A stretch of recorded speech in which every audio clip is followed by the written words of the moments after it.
नमस्कार। नमस्कार। कुंभ राशि में गुरु बृहस्पति देव का गोचर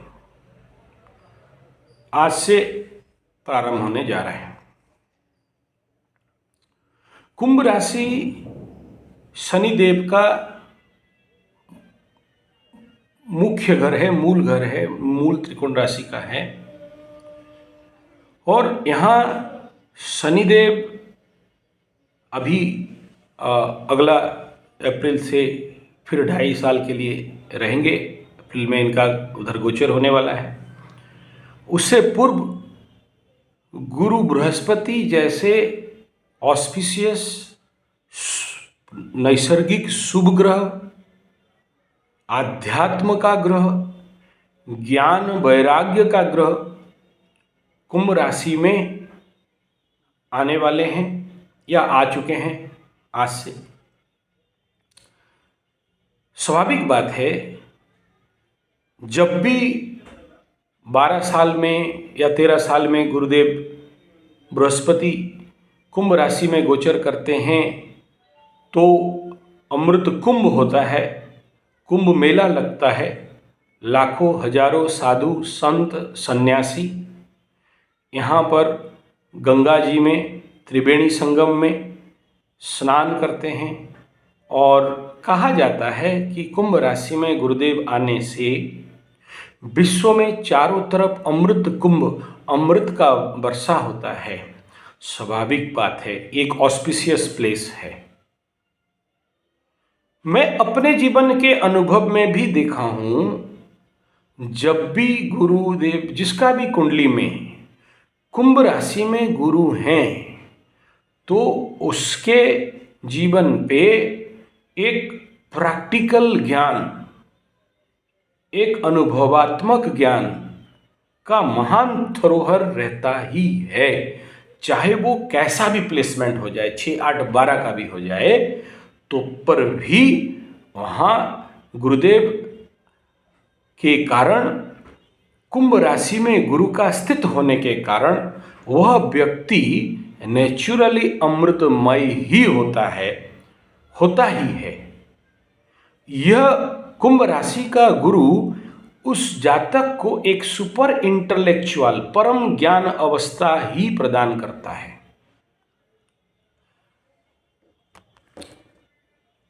परम ज्ञान अवस्था प्रदान करने के पीछे जिस स्थान, जिस भाव पे है, केवल उस स्थान पे नहीं, उस भाव पे नहीं, वो वहां से बैठ के जो जो भाव को देखते हैं, पंचम सप्तम नवम दृष्टि से जिस जिस भाव को देखते हैं, उसके सारे भावों पे इस प्रकार के ऑस्पिशियस ऑस्पेक्ट, इस प्रकार के पवित्र दिव्य दृष्टि, अमृतमय दृष्टि होने के कारण उस व्यक्ति का जीवन अमृत तुल्य आनंदपूर्ण रहता है। लेकिन कभी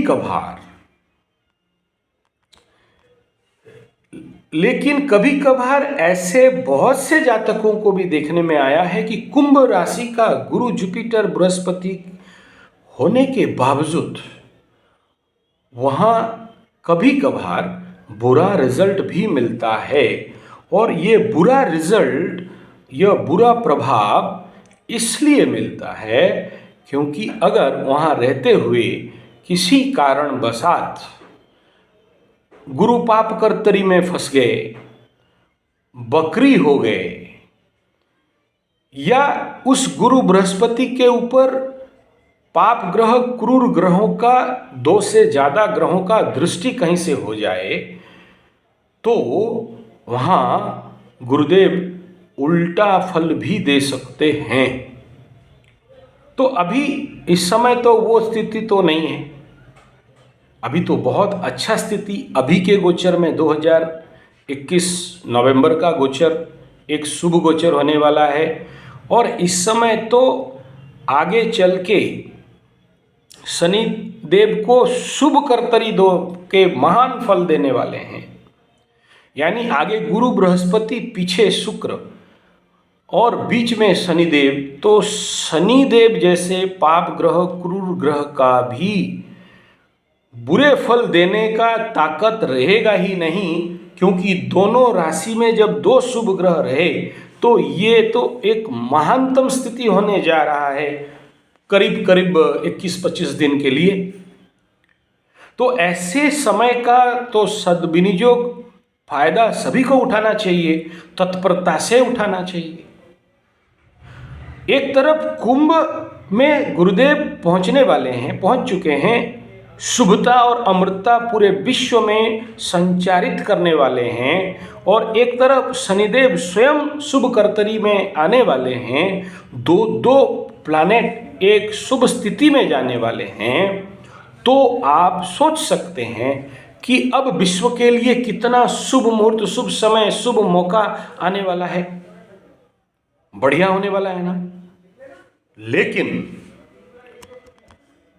एक समस्या है, किसी भी प्लैनेट 1 या 2 को लेके हम पूरे फल कथन नहीं कर सकते हैं, या केवल वो 2-3 प्लैनेट को लेके, बाकी फिर उधर पीछे से 6 ग्रहों का स्थिति को भी समझना पड़ता है, उनका क्या कहना। जैसे किसी जातक का कुंडली देखते हुए अगर कोई ये पूछ रहा है कि मेरा कर्माधिपति का फल क्या है, मेरा क्या कर्म होगा, और मैं आगे चल के ये कर्म करने चाह रहा हूँ या करने जा रहा हूँ, क्या मैं उसमें सफल हो जाऊँगा। अगर कोई ज्योतिष, अगर कोई एस्ट्रोलॉजर केवल उस कर्मेश या कर्म भाव को देख के अपना प्रेडिक्शन दे तो फिर 100% फेल खा जाएगा। उस समय उस कर्मेश का स्थिति, कर्मेश का गति, कर्मेश का अवस्थिति और अवस्था फल, और जिस भाव में है भाव फल, भाव स्थिति फल, षडवर्ग, अष्टवर्ग इत्यादि सभी कुछ देखने के बावजूद एक चीज देखना पड़ता है कि उस कर्मेश का फलित करूं उससे पूर्व बाकियों का स्थितियों को भी मुझे देखना पड़ता है कि बाकी क्या देने वाले हैं। सोचिए कि मैं किसी का कर्म के बारे में बोलने जा रहा हूं कि भाई ये कर्म तुम्हारा, ये लाइफ में ये होने वाला, या ये करोगे, तो फिर पीछे से देख रहा हूं कि उधर एक पितृदोष भी बना हुआ है, और अगर कुंडली में कहीं पितृदोष बना हुआ है, या फिर कर्मेश स्वयं जाके 6, 8, 12 में बैठे हैं, या फिर चलो कर्मेश स्वगृही भी हुए हैं, अच्छे फल देंगे बोल के भी सोच रहे हैं, लेकिन कुछ दुर्योग उसके कुंडली में बाकी बैठे हुए हैं। चलो कर्मेश के ऊपर और कर्म भाव को अच्छे शुभ ग्रह का भी दृष्टि है, यहाँ तो गारंटी हो गया कि कर्म से तो विच्युत नहीं होगा, अच्छा है, कर्म अच्छा होगा, अच्छा है, हो के टॉप लेवल पे चला भी गया, बहुत बढ़िया बात है। लेकिन बाकी ग्रह भी, बाकी भाव भी उसको, उसके लिए सहायता कर रहे हैं या नहीं कर रहे हैं, या काम तो बहुत ऊपर उछाल के बढ़ा देंगे और ऊपर तक पहुंचते पहुंचते सांप सीढ़ी का खेल हो जाए, 99 में आके सांप के मुंह में घुसे और 0 में आके बैठ जाए, 1 में पहुंच जाए, लूडो खेल का तरह, तो मेरा प्रेडिक्शन तो गलत बनेगा ना। ठीक ऐसा ही है, अभी अगर गुरुदेव चल रहे हैं और हम सब बहुत अच्छा आशा करने वाले हैं, तो अभी गुरुदेव तो मंगल के धनिष्ठा नक्षत्र में गोचर करेंगे। अब कुछ दिन में शनि भी उसी नक्षत्र में आने वाले हैं, गुरु का भी धनिष्ठा नक्षत्र में और शनिदेव भी धनिष्ठा नक्षत्र में।